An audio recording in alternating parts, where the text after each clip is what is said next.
सवाल में पूछ रहा है कि भैया एक्स का मान ज्ञात करिए, क्या होगा। देखिए बाबू, एक बेसिक सी चीज ये है कि ये दोनों लाइनें पैरेलल हैं। आपने कहा जी बिल्कुल है। अगर ये दोनों लाइनें पैरेलल हैं इस ट्रायंगल में, तो इन साइडों का रेशियो है 9:6, यानी 3 3 9 3 2 3:2।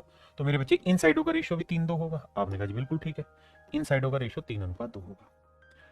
अब मेरे बाबू ऐसे समझो कि यार ये लाइन और ये वाली लाइन दोनों पैरेलल है, तो इस ट्रायंगल में अगर इन साइड का रेशियो 3:2 है, तो इन साइड का भी 3 और 2 ही होगा। बिल्कुल ठीक है जी, यानी ये साइड 3 यूनिट होगी तो ये साइड 2 यूनिट होगी।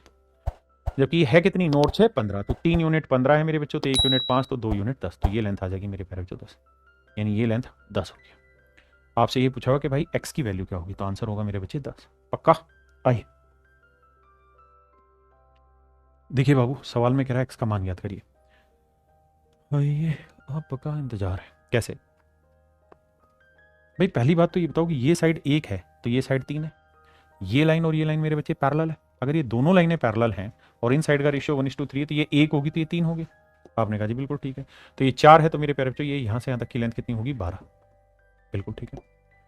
अब इस पॉइंट को समझो कि ये लाइन और ये वाली लाइन पैरेलल है, तो इस ट्रायंगल में मेरे प्यारे बच्चों अगर इन साइडों का रेशियो 1:3 है, तो इनका भी 1:3 होगा।